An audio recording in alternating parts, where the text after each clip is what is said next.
Welcome back to our Greek life show. Hi, everyone. Hi, how's it going? Nice to meet you. Nice to meet you. Nice to meet you. Can you guys briefly introduce yourself? Today I'm filling in for Ace.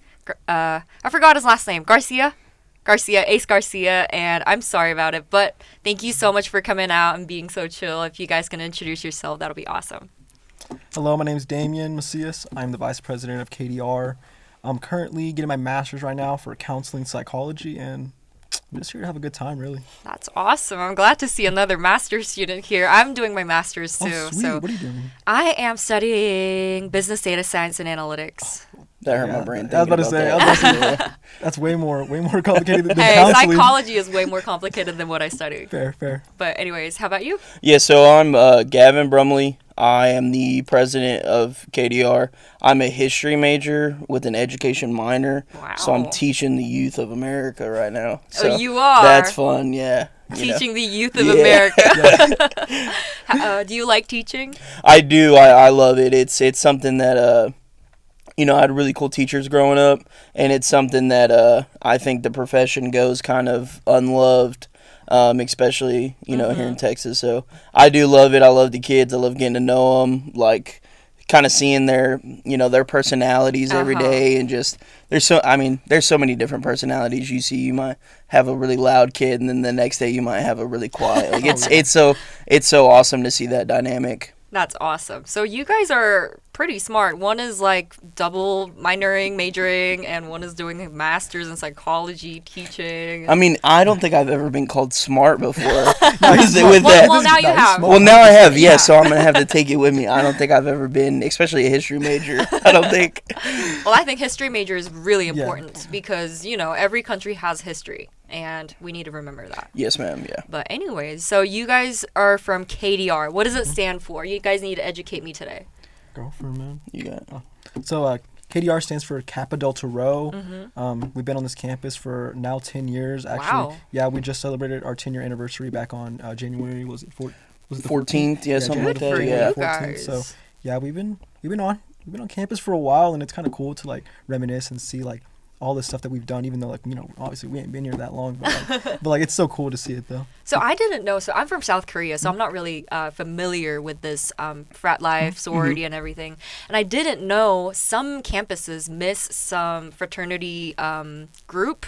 So for example, in like UT, they might not have K-Sig, they might not have. So I did not know about that. Like, what's the point where people get to select what comes into the school or not, like the sorority or frat? So I would say that, you look at like the D2 side of things, so like Angelo State now. Right. Now, when you're at a D1 university, there might be a little more political parts to add to it. Here, I would imagine it's almost exactly like when you start a club. So like any kind of club or anything like that, you just need to have a certain amount of members. Now, with a fraternity or sorority, you would have to obviously email like the national organization and whatnot and be like, hey, I wanted to set up a, Delta pot, like whatever it is, and you would have to get that okay, and then you could start it. If I'm not mistaken, Angelo used to have another fraternity. Yeah, it was that Epsilon one. Epsilon, yeah, so, I've and heard of that could before. start right back up if enough people wanted to get involved in it and whatnot, so I would say like at smaller schools it's probably a lot easier. At like a big university it might be a little more political and Because stuff. they have to get approved. Yeah, and like you have to have so many. I would imagine you'd have to have more than just 5 members. Right. You'd probably have to have like 10 or 15 to make it members. worth. Yeah. Oh, so I was always curious, who is approving this sorority and fraternity groups? So here it would be Bree and then whoever works above Bree. Yeah. Who's so Bree? She is the Greek life like coordinator. So down in the where Subway is, down in that little like CSI area. CSI stuff, yeah. And then I think his name starts with a C, something. I don't know his name, but he would oversee. Like he's the president of that stuff, and he's kind of like overseeing like student stuff in general. So it's all student led and whatnot. So he would give the stamp of approval, like, hey, y'all can do it. I would imagine so. Yeah. Right, so I never knew that frats or sororities has to be approved by a Greek life coordinator to get set up. and he at least has to have like some of the members to start with. Yeah. And for smaller schools, it might be easier. For bigger schools, it might be a little bit harder. Yeah. Okay. Am I getting it right? Yeah, no, you're nailing it. Yeah, you're nailing it. That's perfect. Thank you. So I saw you guys making those hand signs for KDR. Can you guys show me how it works? Now, it's not pretty whatsoever. It's not so pretty, it's but you start with like little K. Yeah, like you're saying what's up, and then you're bending your finger, And and then nailed it. Yeah. Okay. And you just read it like you would a book. So that's the KDR sign. Yes, you got Yes, the ma'am. Kappa, then you got the delta in the middle, which is like a triangle, and then you got the P, which is the rho. Oh, Yes, ma'am. that's so interesting. What kind of like events do you guys have done this year so far? Yeah, I mean, it's like this year, like I was saying earlier, I mean, we did just celebrate our 10-year anniversary. So during that whole entire week, it was basically just like a way to like give back to the community. Right. What we did, we gave out like basically like goodie bags that had things like our wristbands, candy. We even did a bake sale as well. And like the best part about the bake sale was that the cookies that we had were actually custom made that had our KDR crest on there. They were so good and like they were amazing. We had little mini cakes. There was like just so many things like that we gave out. And then of course like we're doing like philanthropy work as well. So like one of our like more popular things that we do is called Pyro, where like we'll go like right outside the UC and then they'll bag us up and then you pay like $2 and then you get to basically pie us in the face, and that always does really good. I think I saw that pretty recently. Yeah, it's a really big thing. I think like a lot of organizations do it just because it's fun. It's you know, something you can kind of mess around with. Like, That's true. you know, like if I wanted to go and be like, you know what, I feel like letting Damian, you know, have a bunch of whipped cream in his face today. Dude, then, I got you pied know. like so many times last time. Like it was literally awful because like I'd get pied once and I'm like, okay, I wipe it off, and next thing you know, another one comes in and I'm like, oh dude, it's a long day for sure. Yeah, honestly, I think it's a really good marketing tactic because you get to draw the attention immediately, and like, who are these people getting pied at? Exactly, and then you're like, you know what? Let's take some stress away from Yeah, studying. 100%. I want to throw a pie in someone's face, even though I don't know who they are. Let's do it. Right? So it's really cool. It's an eye catcher for sure. When you, especially at the UC, is it's like, what's going on over here? Oh, that looks kind of fun. Let me go do it. Right? So I bet the 10-year thing has been really meaningful for you guys. What was the like purpose of this charity? What was the purpose of grabbing these money, and what is it for, like community or? Yeah, so like to be more specific, it's so we are our national Like national philanthropy. is the Be Positive Foundation. So it helps it goes towards like childhood cancer and things of that nature. So basically like all the money that we raise basically just goes like straight towards that. And like so it's like same thing with like the Pyros. I mean, we also do like a chocolate fundraiser as well, which always does really good. And then we'll donate it all to the Be Positive Foundation. Wow. That's basically like all of our money, like anything philanthropy wise, always goes towards them. Wow. Yeah. So for these kind of charities and fundraising, what has been the best like feedbacks you've gotten from the people in need? I think one of the coolest, and I think especially for ours, you know, each group has kind of like a, you know, like, you know, you celebrate this and you know, you help them and you give them money and everything. I think with ours is what happens, we send money or we donate or we do whatever we are, and the guy who runs the Be Positive Foundation will send us a child, and he gives us a whole story about like, hey, this is what he's going through, and Be Positive kind of handles the more intense kind of cancers, like the more rare things, the more, you know, hefty, like almost like non-treatable, like it's something that really takes time and effort. And so every month we get these letters of like a couple of kids who are battling this stuff, and it's really cool just to see the kids and like at least put a face to like, okay, our money is going towards the right place. Maybe Jeffrey, or you know, whatever kind of child is, you know, dealing with whatever kind of issues, and just there's some satisfaction in like we donate and like maybe there's a little bit of a burden lifted from the parents and stuff like that. And it's really cool to get to see a face, you know. Everybody 100%. Can donate whatever it is. Right. You know, like if you've ever been to Walmart during Christmas time with the little jingler, you can donate. You don't know where that money's going necessarily. With us, you know, we get pictures, we get to see like, okay, our money, and then he'll send updates. Like, okay, we donated for this kid. He's going through chemo or whatever it is, and then okay, he's finally on the way to getting cleared, and it's a really cool, and it's a lot of it's a lot of satisfaction from, you know, it gets you prideful, like, oh, like some of my $50, $100, whatever we got, like it contributed at least a little bit to that. 100%. That's actually really touching and amazing. So it's honestly like a really cool experience, and it's just something like, it just makes you feel good as a person, you know what I mean? Like, everybody likes giving back in some Right. form or fashion, and you do that, and you're like, man, that that'll tug on your heartstrings a little bit, and you're like, oh 100%. man, love that. Wow. I did, like, everyone thinks that, like, frat or sororities are, like, based on parties and everything. But actually, I've been doing these shows with Ace, like, a couple of times. And I learned so much about, like, charity and how it directly goes to the people in need for the community. And for, like, are you guys seniors? Yes. Seniors, and you're in your Yeah, I master's. think that's All of the seniors or people who are in their masters come in and they say, like, actually we donate to, it goes directly to the people in need, and it like really fulfill our hearts. And I think it's the amazing thing Yeah. that all the clubs can do. And it's just one of those things. I mean, you look at any kind of club, anywhere in America or anywhere really, you're always going to have those stigmas and the, what Right. people Stereotypes and all assume that, it's going to yeah. be like. And it's really cool that you guys are doing this, not only for ASU, but just doing it in general. Everybody has the, like, we see a movie and that's what it's like. That's how it is, and it's not like that whatsoever. There's a lot that goes into it, and it's a lot of, like, behind the scenes stuff not everybody gets to see, and then so you only get to see, like, what we allow you to see or whatever. You only get to see, like, the brief moments, but you don't get to see, like, where our money's going towards, what we're doing, and stuff like that. So that's basically any organization. But here on campus it is fraternities and sororities. We kind of get, like, the Greek life in general kind of gets like a weird kind of rap. Yeah, it gets a weird rap. I mean, it's just like you were saying, I mean, like, this podcast really is just breaking, like, those stereotypes and all that, just really, like, looking at Greek life as a whole, and, like, it's really not all that you see in the movies. Right. Yeah. Everything is so, like, Hollywood based. And when it comes to, like, anything, like, thought process wise. So I mean, it's really cool for something like this. I know, like, and I learned so much that it has so much connection in the future for your job opportunities and everything. So I was like, wow, this is really helpful for people who wants a community and, like, connections and everything. Yeah, and it's also one of those things, like, one of the stigmas is, like, you buy your friends and whatnot. I tell you what, even if I wasn't paying for it, I'd hang out with these guys, like, all the time. Like, I mean, we go do stuff arguably every day together. Right. And it's just one of those things, like, you get a sense of, like, security. You know what I mean? College is a scary place regardless. If you've been here before, I transferred in.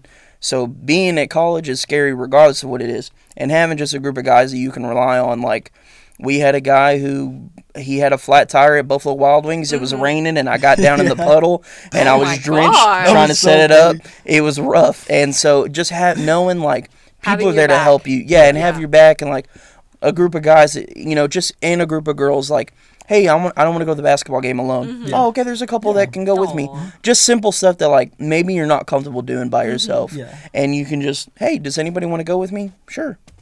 So there's a lot more to it, and it's something that, like, I'm glad that you guys are doing this, like you said, kind of breaking those stereotypes and breaking kind of that, like, y'all only do this, or y'all only do that, or I only hear the You're just buying rumors, and friends. like, oh, y'all buy friends and stuff. It's one of those things, like, we have alumni who came from whenever the fraternity was first started, Right. and they came to an alumni event that we held for our tenure, and they are still friends with some of the guys that are in our chapter, like, that help us now. Right. It's So really cool seeing that. People don't get to see that though, that part of fraternity and sorority life. I'm really glad that you guys have mentioned about the behind the scenes, the cool stuff that actually happens behind, Yeah. And I know you guys are vice president and the president for both of y'all. Yes, ma'am. What kind of big responsibilities do you guys hold in this KDR? Ooh. I mean, I was about to say, where do we start with that? I mean, it's a, just think of it kind of like any kind of department, like, it Management. starts from the top and goes down. Right. He might handle a little more of the, like, more paperwork side of things, handling certain issues, handling other people. My job is more, okay, I'm handling how people are acting, what people are doing. Are we doing things that are getting us prepared for whatever kind of events we're doing? Are we managing what we need to manage? So grades, are we handling ourselves as far as, are we, keeping KDR in a good name? Are we, holding ourselves highly? Are we getting involved on campus? That's something that we're really big on. Are people getting involved? So it just trickles down. You know, I handle a bunch of like the, you know, you think of like the president, you know, I handle like the, all right, don't do that, don't do this, do this, do that. Like, you know, let's talk about this, let's Big handle this. directions. Yeah, like I'm kind of in a way leading, you know, trying to like, what do we want to do? How do we Right. want to do it? He's more of the technical side, so yeah. Yeah, tell, I'll be like, give me yes, some like I'll be details. like overseeing like all the different chairs and all that. Kind of like he was saying, like he's overseeing everybody, but like as well as like everybody kind of reports to me, I report to him, sort of thing. So like secretary stuff, treasurer, they'll report to me. I'll report to Gavin, as well as like I'll do a lot of like communicating as well with like other like organizations and things Right. like that. So if we're setting up a mixer or like setting up like just like a community service event, I'll be in charge of that, and afterwards I'll relay the information back to him, sort of thing. So, like, you guys mentioned about setting up things with other organizations as well. What was the best memorable event that was like a mix-up in between other organizations? Is there any memorable events for you guys? I mean, there's been good memories of like us doing events. I mean, there's been like times where it feels like pulling teeth trying to get, you know, like we've tried to do things a lot of times like other fraternities won't do things with other fraternities, and we've tried to kind of like bridge that gap or whatever, and it comes to the point where you're like, okay, like, all right, you're not responding, you're not doing those. It's like, okay, well, you know, it's been 2 weeks now and I haven't heard anything. But I mean, there's so many good memories I can think of, so many good mixers, and it's one of those things that, you know, it adds connections. I would imagine this job you get a lot of connections and whatnot. Oh, yes. With college in general, having connections is never a bad thing whatsoever. And so, you know, just last semester we did a little mixer with DZ out at the lake house. We did, have you ever heard of a Hear Me Out cake? Have you ever heard of what that? is that? So it's really big on TikTok. So what you do is you get like a little cake and you print out these like, it's called a Hear Me Out. And it's like you pick like a random character, like somebody where like people might not think that you're like attracted to them. So like, have you ever seen the movie Beetlejuice? Yeah. So a girl might be like, I Hear Me Out, Beetlejuice, I think he's attractive. And you would stick it in the cake. So we did that with DZ. So we just had some fun, and like we were playing card games out at the lake house, having fun, eating, you know, and it's like a really cool thing. He Like, cooked all the burgers, like hot yeah, dogs. You And really- everything. really? I was the Oh my master God. It chef was at that Master point. Chef, Yeah, and they were fantastic. Yeah, Like, everybody so- just had a great time. It was nice to like really just like come together and just like really just be college kids. I mean, like it's nice. It's nice to just like communicate as well. Like that's such a big thing when it comes to like college life in general. It's like, man, like I love studying and I love ASU and everything, but I also just like to chill out and I like to just communicate with people. Socialization is such a big factor in, you know, I'm a counseling psychology and all that. Like, you know, socialization is like so like key to like keeping yourself in check and like mental health in check as well. So it's just nice to kind of just air it all out. So you guys are presidents and vice presidents. I would say like you would do management, leadership positions, communications. What do you think it benefited you the most? Leadership part or communications part or your personality wise? What benefited you the most? I'll start off with me. I think for sure, before like doing anything KDR or just anything on ASU like general wise, my communication skills definitely like weren't as good, I would say, which is kind of like interesting to say since I'm trying to be a counselor and all that. Right. But I definitely feel like KDR like as a whole has definitely helped me just communicate more better, as well as like the leadership part, but definitely the communication for me. Awesome. How about you? Yeah, I'd say, you know, a lot of it is like, I know this might sound cliche, but like how to be an adult. You know what I mean? That's like important. a lot of people don't understand that, like, you know, I might have come in, I might be a little older because I transferred in, but it's one of those things like, you know, it taught me how to like lead people. It taught me how to like handle certain kind of emotions within a group, you know, which I would need as a teacher. Right. You know, it's taught me a lot of like tangible skills like, okay, I need to make sure I have this in check and this in check. I need to make sure I keep my emotions in check for, you know, like if we have, you know, if we deal with like a mixer, I can't be getting out of hand because Right. then my guys will also. So it's a lot of like, it's taught me how to be an adult. And it's also, you know, I wish I could say that I struggled with like being out there Right. and like being, that's one thing I don't think I've ever struggled with is talking. But KDR's kind of given me that platform to like get more connected. I love meeting people and I love talking to people. So it's kind of given me that avenue like, let me tell you guys about this or that. Let me meet some new people, everything like that. So I would say being an adult, it's taught me how to handle certain aspects in that. I might need to get some advices from you guys because I'm a graduate assistant at Ram Radio and I get to be the station manager here. And someone's freshman, someone's in their senior, someone's in their junior. And I love my coworkers. They're amazing. But sometimes when it comes to certain circumstances, like, hey guys, you guys need to be on time. You guys need to submit this. We need to do that. But everyone has their own struggles. Everyone has their own excuses. And I struggle a lot trying to hey guys, we need to do this. And I'm trying to handle my stress as much as I can so I can be more generous and understanding to my coworkers. What kind of advices you guys can give me as a vice president and the president of KDR? And now, mine might be a little more blunt. Okay, let me know.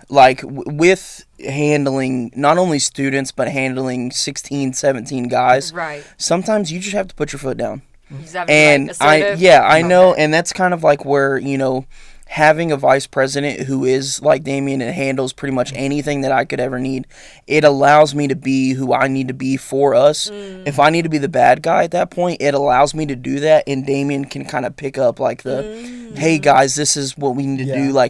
This is why he's saying that. He can be the good cop to my bad cop, and vice versa. If he gets onto it, then I can be the good cop at that point. And so some advice that I'd have just in life in general is sometimes you just got to grow up. And sometimes you genuinely might have to just let people know, hey, you've been slacking a little bit. Do you mind? You're adding extra stress to me by not doing what you need to do in your obligations. And it's not necessarily coming at somebody. I think us as humans, we, not to get too psychology, but I think too many times we take criticism as an attack. Right. Just because I tell you something that I think that you can improve on doesn't mean that I hate your guts or I want you to nothing like that. It means that I want you to genuinely do better and I want to help you in the long run. So I think honestly just having that conversation as an adult, I mean we are all adults, whether you think you are or not, when you get to college at that point you are an adult. You're doing things on your own. And I think sometimes people just need to be told hey, these are my expectations, these are our expectations. You have to meet them at some point. Now, if something happens and it slacks off, we can have that. But you have to be willing to communicate those kind of. And, that's kind of in our chapter. If something happens and you can't do it, communicate. Yeah. Let us know. That's all we ask. Yep. And, be an adult about it. Same thing with, if you had to call in for your job. Hey, I'm sick. You wouldn't just leave them high and dry. It's the same thing with this. It's the same thing, with your gig. Just having those conversations. And it's going to be uncomfortable. And I think that people, especially us as adults and leaders, you have to be willing to have those super uncomfortable conversations. Yeah. And it's one of those things your heart will be, you feel like you're going to throw up. And it's just one you got to get over that and be this will be better for us in general if I can just get over this kind of awkward, interaction. And so that would be my advice is just get over that hump. And sometimes just let people know, I know everybody likes to kind of beat around the bush. Sometimes you just gotta bam. Hey, this is what's going on. I need you to do this. You're making me a little more stressed. Just maybe turn it in a day before. If you need help, I'll help you. Yeah. Just let me know what I can do to help you because you doing that is not helping. And it's, we're not getting to where we needed to be. You're only as good as your weakest member is what everybody says. And, if the back of the train isn't moving and the brakes are on halt, then the whole train isn't moving. I love the way how you word things. You talked about obligations. You talked about own your emotions as well. Hey, you're adding on to my stress because you guys are human beings too, but I'm also a human being who has to be respected too. And I think I'm going in the right directions as I'm listening to your advice. How about you as a psychology master's major? I want your advice as well too. Yeah, so when it comes to anything like coworkers or just people around you, the number one thing for me is to always understand everybody who's around you. I know it can seem very overwhelming to think like that. I mean but what I've seen so much with different bosses that I've had over the years or people in just power positions above me, it's always they'll focus on maybe 5 or 4 people and get to know them really well, but then they ignore the other 10 or 15. So if you want to be a good leader and just be good with your coworkers in general, learn everybody, make everyone feel like they're part of the team. That way whenever you have to put down your foot and say something, they respect you. That's it's so important. I mean, how is someone going to respect you if you don't even really know them? That's really important. That's that's the number one thing that I've always done when it comes anything positions in power, if I have to take responsibility on something, well, I know everybody in this room and they know me just as much as I know them. So they're going to respect and they're going to value what I have to say because I respect and I value what they have to say as well. So you need to get to know that person first before you become a position in the power. Yeah. I think that's really important. When I first super important. Yes, because when I first came here as a grad assistant, I came back here a year later after my exchange student program. So I'm a general student now. So I had this whole year gap that I couldn't get to meet my coworkers and everything. But ever since I got here, I try to get to know them one by one. If they feel like they're having a lot of stress, I try to sit down with them and talk to them like, what's going on with your life? Is there anywhere I can help you with your struggles in your life? And I think y'all's advices are amazing for not even just for grad assistant like me, but for anyone out there who's trying to run a community. Yeah, and it's one of those things, like, it's it takes you being in a position like that to understand what it takes to be in a position.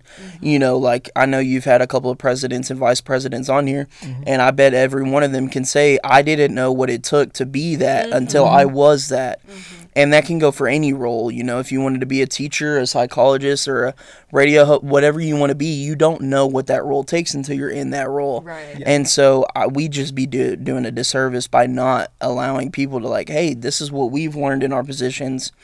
Maybe this can help you, even if you're not going to do what we do or be a part of what we are. Maybe this can help you just in general. Relationships, if it can help you in talking to your mom or dad, something simple. Like, this can translate anywhere, 100%. Anywhere. Yeah, I think those advices that you guys have give me, like, being a little bit assertive, trying to explain my emotions, trying to get to know them, it really helped me a lot communicating with them better. And they have been showing up with the results. Like, they're being on time. They tell me on messages that they're going to be late. They have their own excuses, like, well explained. So I think it really helped a lot. And thank you so much for you guys giving me a wonderful advices. Is there anything you want to shout out to KDR community, or is there any other events that you're going to be holding really soon before we end the radio? I mean, soon, I would just say that, like, keep an eye out. I mean, we're still actively recruiting, which I think almost every organization is, fraternity and sorority. Is it for like every semester? Yeah. So usually the spring is kind of like a free for all. Right. Is the way I like to play it. So if anybody's interested in it, we'd like to have a conversation at the very least. Just let you know what it is, how it goes. We are going to have a bunch of philanthropy events and stuff later on this month and later next month. Right. So just come out, have some fun, get to know us. I think get to know our guys, and we'll try to do our best to do the same. Awesome. And just, I mean, I think what I want to get the most out of, like, letting people know, like, don't be afraid to come and speak to us. Like, I promise you, like, we're super friendly guys. Yeah, I promise you. We don't bite. Yeah, like, I've had my lunch for today, so I promise I won't bite somebody. Like, so it's just one of those things. Like, I understand the whole stigma behind all this stuff. Like, please, by all means, come and talk to us and get to know us before you start, with those general assumptions and whatnot. Yeah, 100%. And where can we get the updates from all the KDR events? So all that stuff is going to be on our Instagram. Awesome. So just KDR Instagram. We're also on Facebook. I believe we have a Twitter too, or X. My bad. Right. But I don't think we actually use that. So any of that stuff, and then any of our social medias. So any of us, you can follow us, and we post daily. We try our best to be good about that. Yeah. So just any kind of information that we can have, we'll put it out there. Related. Awesome. Yeah. If you guys see these guys on campus, always reach out to them. They're not going to bite it unless Gavin had their lunch. But anyways, thank you so much for coming out for Greek Life. I filled in for Ace today, and we are hoping to see a lot of KDR events this year. Thank you so much. Awesome. Thank you for having us. Thank you. Bye.